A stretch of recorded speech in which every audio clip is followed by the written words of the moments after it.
অনেকেই ভাবে একটু শখ করে খেলি, কিছু হলে ভালো, না হলে তো ক্ষতি অল্প। কিন্তু জানেন কি, এই শখ থেকেই শুরু হয় এক ভয়ঙ্কর লোভের ফাঁদ, যেটা ধীরে ধীরে আপনাকে টেনে নেয় এক বড় ক্ষতির দিকে। ধরুন আপনি প্রথমে 200 বা 500 টাকা দিয়ে একটি বেট করলেন। এই সময় আপনার মধ্যে কোনো চাপ থাকে না, আপনি হালকা মেজাজে খেলেন, ভাবেন দেখি না ভাগ্য কেমন। শুরুর দিকে রিস্ক কম বলেই মানুষ নিজের কন্ট্রোল হারায় না।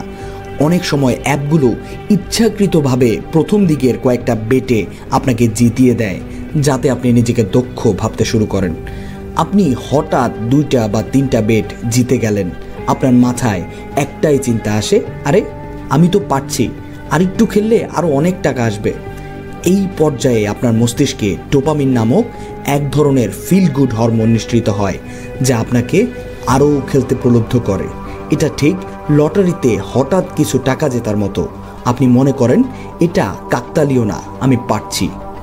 এই সময় থেকেই শুরু হয় লোভ। আপনি 500 টাকার জায়গায় 2000 বা তার বেশি টাকা ইনভেস্ট করতে শুরু করেন, কারণ আপনি মনে করেন যত বেশি ইনভেস্ট তত বেশি লাভ। আসলে এই সময় অ্যাপের অ্যালগোরিদম ধীরে ধীরে জেতার হার কমিয়ে দেয়। আপনি যত বেশি ইনভেস্ট করেন তত বেশি হারার সম্ভাবনা বাড়তে থাকে, কারণ বেটিং সিস্টেমের সব সময় হাউস বা অ্যাপকে এগিয়ে রাখে। এটা এক ধরনের গাণিতিক ডিজাইন বা অ্যালগোরিদম বলতে পারেন। এরপর যখন আপনি হাঁটতে শুরু করেন, আপনার মন বলে আগেরটা পুষিয়ে নেই। এই পুষিয়ে নেওয়ার মানসিকতাই হলো সবচেয়ে বড় ফাঁদ। একে বলা হয় লস চেজিং, মানে আপনি আগের ক্ষতি তুলতে আরও ইনভেস্ট করেন, অথচ গাণিতিকভাবে বা অ্যালগোরিদম অনুসারে আপনার হারার সম্ভাবনাই বাড়ছে। আপনি জিতবেন না হারবেন এটা আগেই ঠিক করা হয়ে গেছে। যত খেলবেন ততই আপনার গড় রিটার্ন কমতে থাকবে। আপনি আবেগের বশে সিদ্ধান্ত নিচ্ছেন, যুক্তির নয়। শেষ পর্যন্ত কি হয় জানেন? আপনার অল্প টাকায় শুরু করা শখটাই পরিণত হয় একটা অন্তহীন চক্রে। লোভ, হার, পোষাতে ইনভেস্ট, আবারও হার, আরও ইনভেস্ট।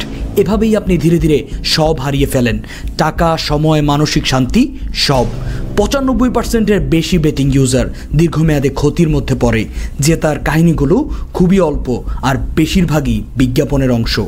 অনলাইন বেটিং অ্যাপগুলো এমনভাবে বানানো হয় যেন আপনি শুরুতে আনন্দ পান, পরে লোভে পড়েন, আর পরে শেষ হয়ে যান। এই খেলায় জেতে সবসময় সিস্টেম বা অ্যালগোরিদম, হারেন শুধু আপনি। লোভের ফাঁদ থেকে দূরে থাকুন।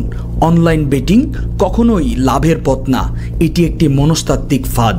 ভিডিওটি যদি আপনার ভালো লেগে থাকে অবশ্যই চ্যানেলটি সাবস্ক্রাইব করুন এবং কমেন্টে জানিয়ে দিন এখন পর্যন্ত বেটিংয়ে আপনি কী পরিমাণে লস করেছেন।